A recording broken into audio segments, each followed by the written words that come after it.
Нова недела, нови случувања и нови теми за разговор. Добро дојдовте во новата епизода на И што?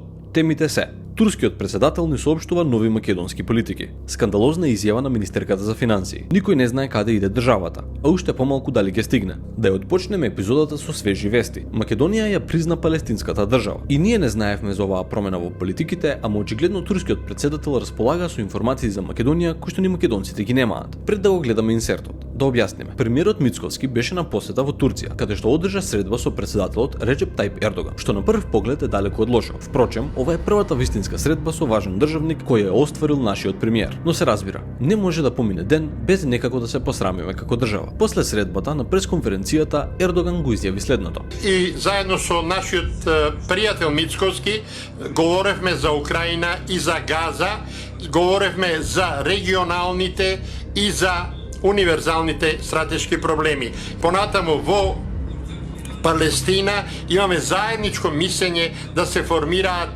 две држави. Сега, каде е проблемот? Решението со две држави, или познато како Two-State Solution, што според Ердоган, нашиот премиер го поддржува, не само што е против политиката на Израел, држава со која што имаме повеќе децениска соработка, партнерство и одлични дипломатски односи и држава која што го има најсилното лоби во Америка и е една од највлијателните држави во светот. Туку и идолот на нашиот премиер, господинот Трамп, е стриктно против тоа решение. Сега, прашањето е: дали премиерот си земал за право да промени важен дел од надворешната политика што има огромни импликации за односот на стратешки партнери на Македонија како што се САД и Израел, без при тоа да каже на својот народ, а не пали да дозволи простор за јавна дебата? Или можеби само премиерот го менува ставот за такви теми во зависност од тоа со кој ќе седне и си дозволил да излаже за таква политика со намера да се удвори на Ердоган, мислејќи дека нема да го издаде после пола саат на пресконференција. Во било кој случај, ваков инцидент не може да биде добар за нашиот однос со Америка и администрацијата на Трамп, за која што нашиот премиер даде се од себе за да импресионираме. Па дури и коспонзориравме резолуција во Обединети нации која што беше најстрого отфрлена од цела Европа и сите наши стратешки партнери. Се разбира освен САД. За на крај, Трамп да се договори со Украина да земе пола од нивните рудници за да продолжи да ги штити. В суштина ние бевме алатка со еднократна употреба за Трамп да ја рекетира Украина. Оваа мала адхок авантура на владата не чинеше многу во очите на Европската унија. Со загрижени повици од дипломати и дури опомена од полскиот амбасадор Мариуш Бримора. Да слушнеме. Делиме заедничка иднина и се соочуваме со итни предизвици кои што можеме само заеднички да ги надминеме. Во тој поглед, клучните европски вредности и принципи е клучно. Тоа е нешто што особено ќе сакам да го подлечам денес, особено во светло, во контекст на гласањето во Обединетите нации и резолуциите во Обединетите нации што предизвика реакции на амбасадорот на земјите членки на Европската унија овде. Акциите се погласни од зборовите. Делата говорат најгласно. Колку и да тврдите дека се држите до европскиот пат, сепак вашите дела го покажуваат спротивното. Ама централниот проблем не се политиките, туку фактот што си земате за право да носите огромни одлуки и потези кои што носат огромни импликации за Македонија и нашата иднина, без при тоа да го прашате народот или било кој во државата. Ваквиот потек колку ќе ја чини Македонија не можеме да знаеме, а додека се развива тоа, можеме да ја разработиме новата драма во собранието на Македонија, помеѓу министерката Гордана Димитриевска-Кочевска и пратеничката Славјанка Петровска. Да го погледнеме видеото.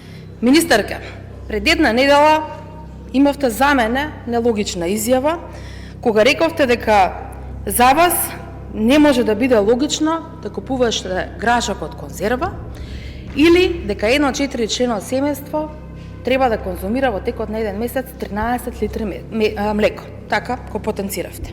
Како што за една мајка е важно дали ќе може во текот на цел месец на своите деца да им дава по една чаша млеко.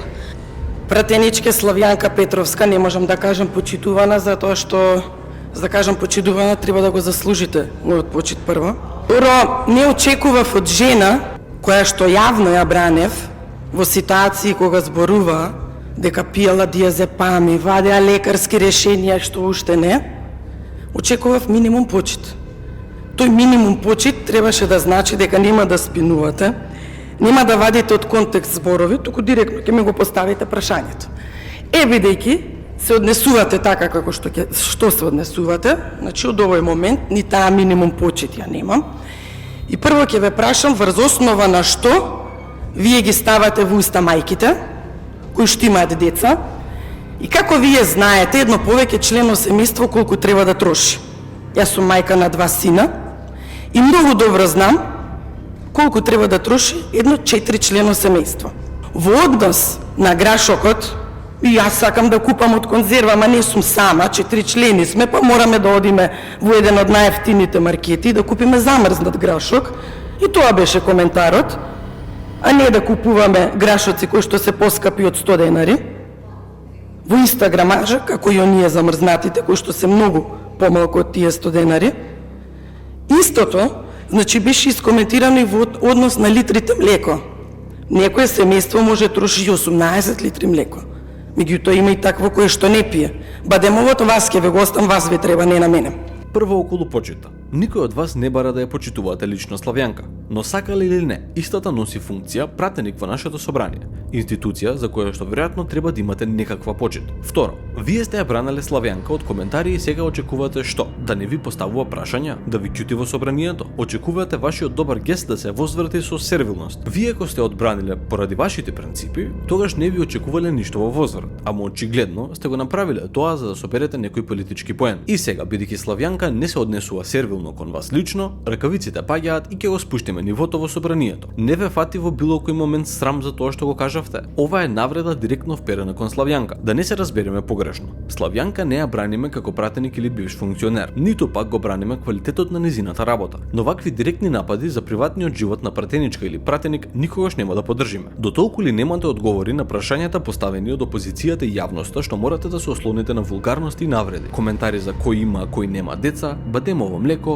диазепами и така натаму. Трето и можеби најлошо. Вие сте знаеле како е? Да, вие имате 4 члено семејство, ама сигурни ли сте дека тоа е доволно за да знаете како живее обичниот народ? Велите дека поради тоа што сте 4 члено семејство морате да купувате од најефтиниот грашок. Сега министерке, да ве прашаме, како тоа со плата од 115.000 денари знаете како живее обичниот граѓанин? Тоа е само основица, без бонуси, патувања и така натаму. Тоа се 2000 евра од старт. Дупло од потршувачката кошничка за едно 4 члено семејство. Веројатно имате и друг прилив на средства во фамилијата. И еве да речеме дека вашиот сопруг заработува просечна плата од 43.000 денари. Тоа се месечно 158.000 денари или околу 2600 евра минимум. Прашањето е, вие со такви примања, ако треба да се устручувате да купувате од најефтините маркети смрзнат грашок, тогаш како може да преживеат други семејства со само 60.000 денари? Размислете, министерката со примања од минимум 2600 евра месечно, а веројатно и многу повеќе од тоа, ни кажува на нас како треба да ги трошиме нашите пари, па дури на крај се жали дека она знаела колку е тешко. Народот по социјалните мрежи си го искажа своето мислење на темата. Колку и да се обидуваат да ги бришат коментарите, сликата во јавноста е чиста. И би си рекле дека после ова министерката би имала доволно човечност да се извини. Да видиме што кажа на пресконференцијата во влада. Да, во однос на ова прашање, мислам дека и вчера бев